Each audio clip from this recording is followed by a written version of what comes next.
Ayan, salamat Miss Jane. SDN lang daw ang tumagal sa mga fur babies niya. Tinignan ko yung profile niya. Sa TikTok ito, no, nakita ko yung mga dogs niya, parang mga Shih Tzu, parang meron siyang isang Jack Russell Terrier. Eto guys, no, may mga nagtatanong kasi sa akin, yung mga small dogs ba, pwede rin bang pakainin ng 1 meal a day? Kung compared sa mga big dogs, kasi daw yung mga small dogs, maikli daw ang mga bituka niyan, maliit lang yung gastrointestinal tract nila. May katotohanan po yan. In general, yung mga small dogs po, maiikli yung bituka nila at maliit yung gastrointestinal volume nila kumpara sa mga large breed dogs, halimbawa mga Great Danes, mga Saint Bernards na malalaki yung katawan, malalaki yung bituka, malalaki yung tiyan, everything inside the gastrointestinal tract is much bigger compared doon sa volume naman ng gastrointestinal tract ng mga Shih Tzu, Chihuahua, Jack Russell, ganyan. So, medyo mas maliit yung capacity nila compared doon sa body mass nila.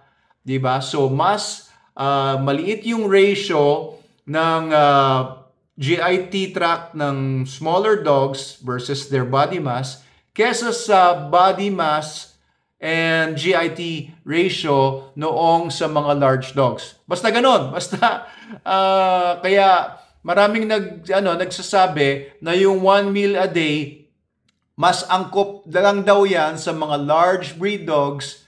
Yung mga small breed dogs ay kailangan pakainin twice a day. Well, that could be true, no? That's true in general. Pero kung SDN naman ang ipapakain ninyo, kagaya nitong SDN 42 beef natin or yung itong SDN 42 original natin, sobrang siksik po nito. Kaya kahit konti lang naman yung volume na mag-fill doon sa gastrointestinal tract ng small dog ninyo, makuha lang niya yung nandito sa feeding guide, no? May feeding guide po ito sa likod. Sundin nyo lang po yun. Hindi na po kailangan ng aso ninyo na mag-multiple times a day. Hindi niya kailangan yung twice a day. Kahit small dog pa siya, kung SDN 42 naman yung ginagamit niya. And then again, no, ito naman, bukod dun sa gastrointestinal tract versus body mass ratio, pwede naman pag-usapan dyan yung taas ng metabolismo ng mga small breed dogs.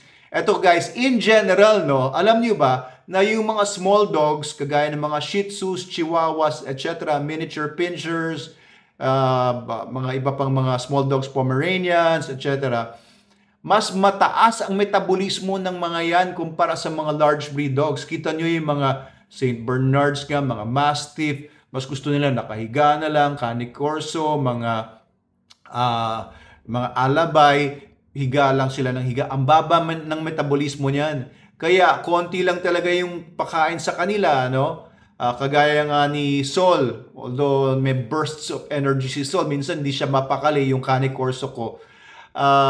Ang kinakain lang niya sa buong maghapon is 1% lang talaga ng body weight niya, which is 400 grams of SDN 42. Ito, per day. Yung 1 kilo na ito, good for 2.5 days na niya. Kasi hindi kailangan ng katawan nila, mababa yung metabolismo ng big dogs. Kaya medyo mabagal ang kilos nila. Pero yung mga small dogs, di ba mga hyper yan? Mga Chihuahua, mga Shih Tzu, mga Pomeranian, mga hyperactive yan. Toy Poodle, kagaya ni Pepper ko sa baba, Pepper ng anak kong si Gabriel. So, mas mataas ang metabolismo niya. It's possible na up to mga twice or thrice, times 3 ang nila, ang taas ng metabolismo compared sa mga large breed dogs.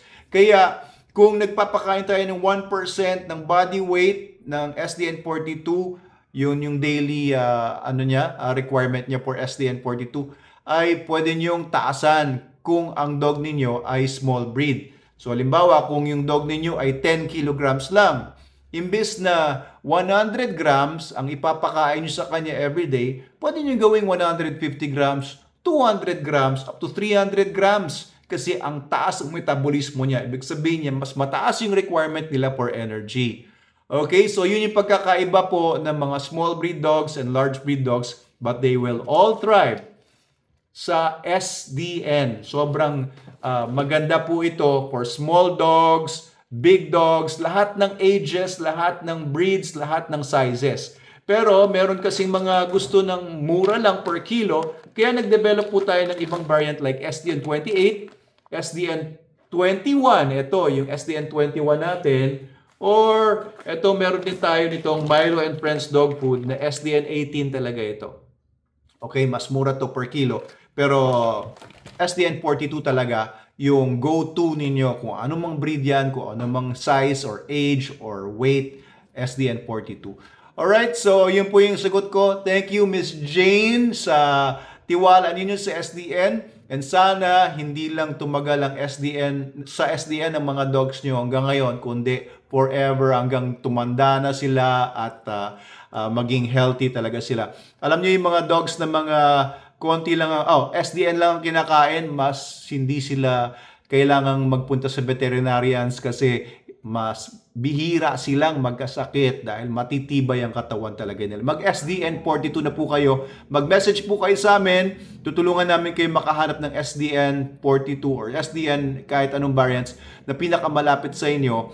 At message po namin kayo for our online shops. Thank you po, Dr. Abel Manalo po ito sa Manalo K9. Mabuhay po kayo. Please follow and share our videos.